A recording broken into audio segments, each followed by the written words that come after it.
Message aux habitants de la terre, la science cachée de Dieu.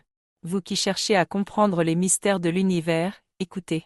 Depuis la nuit des temps, l'humanité s'efforce de percer les secrets du monde physique. Les hommes construisent des machines colossales, brûlent des combustibles fossiles, envoient des fusées pesantes et inefficaces dans l'espace, croyant qu'ils ont maîtrisé la nature. Mais en vérité, ils marchent à l'envers, car Dieu les a aveuglés.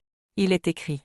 Il détruit la sagesse des sages et il anéantit l'intelligence des intelligents. 1 Corinthiens 1,19.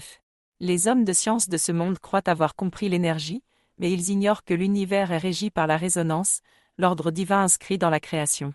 Ils cherchent à extraire de la matière brute ce qui leur est déjà donné en abondance par Dieu. Le générateur de l'univers, un savoir interdit aux orgueilleux.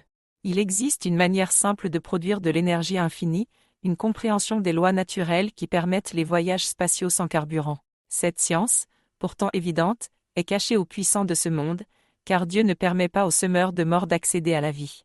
Il est écrit. Ils ont des yeux et ne voient point, ils ont des oreilles et n'entendent point. Psaume 115, 5-6. Les nations s'efforcent d'aller sur la Lune et sur Mars, mais elles ne peuvent que ramper dans l'obscurité, utilisant des technologies primitives, alors que le véritable voyage spatial se fait par la résonance et l'harmonie cosmique. Tant que leurs cœurs seront attachés à la domination et à la destruction, Dieu les empêchera de voir ce prodige. L'analogie du tabernacle et du générateur.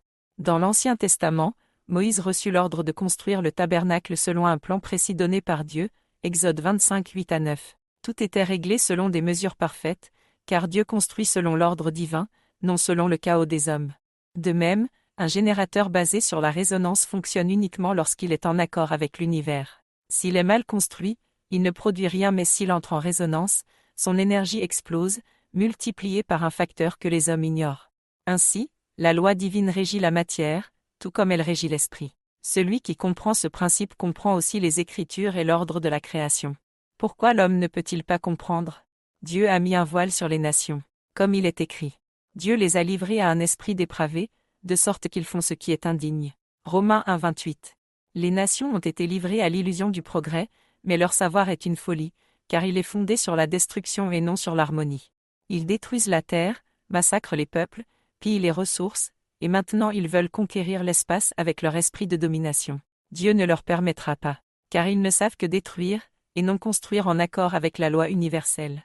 Le temps de la révélation. Il est écrit. Le Seigneur a caché ces choses aux sages et aux intelligents, et les a révélées aux enfants. Matthieu 11, 25. Ceux qui gardent un cœur pur comprendront les mystères de l'univers, tandis que les autres resteront dans les ténèbres. Ceux qui cherchent la vie recevront la vie. Ceux qui cherchent à détruire seront eux-mêmes détruits. Le temps approche où le voile sera levé pour les élus, et ce qui était caché depuis la fondation du monde sera révélé. Car il est temps de comprendre que l'univers ne fonctionne pas par la force brute, mais par la loi de Dieu et la résonance. Que ceux qui ont des oreilles entendent.